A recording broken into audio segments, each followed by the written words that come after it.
All right. Thank you for joining me today. In this video, as with the previous exercises we've done, I'm going to read the three sentences behind me. Embedded within those sentences are issues related to grammar, in some cases syntax, spelling, punctuation, whether misused or absent.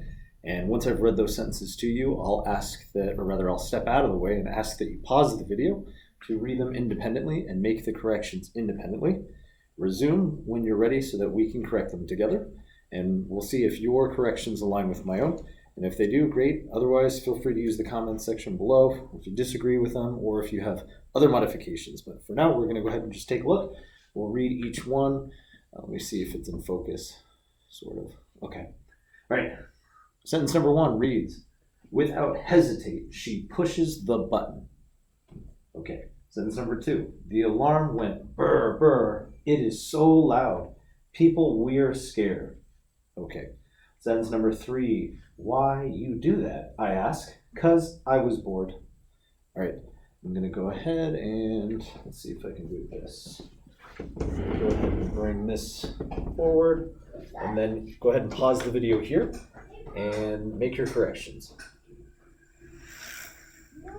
All right, looks like I'm moving and I'm talking, so you've resumed the video. For sentence number 1, always begin a sentence with a capital letter. So I'll go ahead and do that right now. So we have capital with, but without should be a compound word, so they're joined. So I'm just going to link those. Without, and again, a compound word are two words which can exist independently of each other, but when put together as a compound, form a new word with a new meaning. So without hesitate, she pushes the button. Okay, I've got some tense disagreements here. So without hesitate, she pushes the button. And I know, just based on context, right, having read the second and third sentence, that this girl, whoever she is, has already done this. So she's pushed the button, right? So we know that instead of pushes, which is that continuous, present continuous tense, we're going to go, she pushed, forgive the ugly E, the button. And we also know that without hesitate, no, we want the gerund. So without hesitating, which means I need to drop the E ending and append the suffix ing.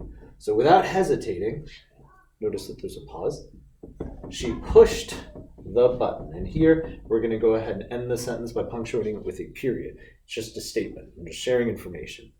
Alrighty, sentence number 2. Again, starting with a capital letter.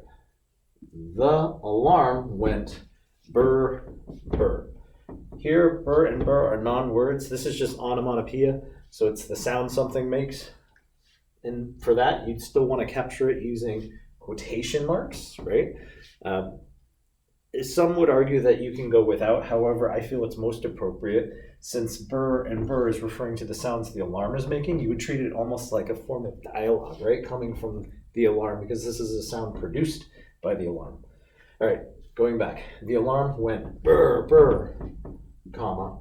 It is, here we've got that copula, that to be verb, but isn't quite in the correct tense since we're talking about the past. So we want to use the past tense, right?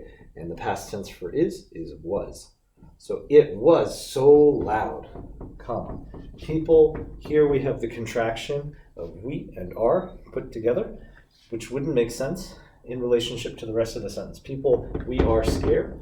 No, instead it should be were, which is spelled the exact same way with the absence of the apostrophe. So it was so loud, comma, people were scared, past tense. I'm going to go ahead and fix the D to the end. And of course, here is where there may be a disagreement. You could have a period. If you feel as though the sentence itself presents more emotion or energy, you can make it exclamatory. So alternatively, I'm just going to put a forward slash as an option. You can conclude it with an exclamation mark. All right, moving to the next sentence. Why? Again, start with a capital sentence. Why you do that? I ask. Okay, 2 clauses so far. The initial clause, which is the question, it's an interrogative. Why you do that? Rather, why did, so we need to add, why did you do that? Interrogative, question mark. Also, this is something, in that second clause, I'm attributing this question to something I have asked, which means this is a form of dialogue, right? It's verbal. Why did you do that? I, independent subject pronoun, needs to be capitalized. I ask, again, having occurred in the past, regular verb, we're going to add ed as a suffix for past tense. I asked, period. Next clause, capital letter. 'Cause I was bored. Okay, I know this portion is also dialogue, but it's missing something to indicate or to attribute these words to another person. So for this, going back to our initial sentence, I know that the gender, since we don't have any names here, we kind of have to focus on the pronouns. But the gender of this individual is a woman, or she's a girl.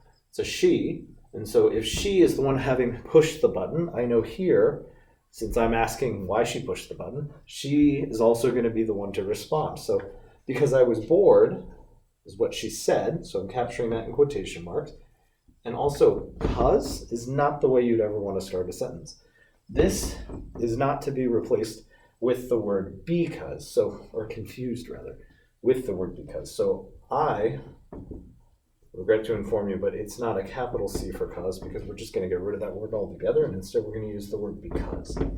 So because I, independent subject pronoun, capitalized, was bored, she, right? I want to attribute this to her. She either responded or said or shouted or however you want to express that she has said this. But I'm just going to keep it simple and say said, but there's some variation to that. And I'm going to go ahead and end it with a period.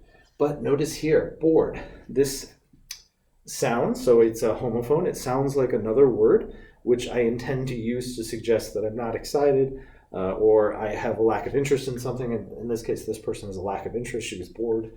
But this board, spelled B-O-A-R-D, refers to a wooden board that you would see on like a fence. So instead, I want to use the one I was referring to, the one that suggests monotony.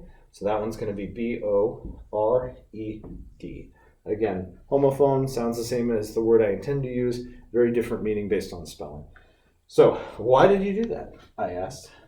And here, again, if you don't want to use the period, you could also use a comma, but I'm going to use the period.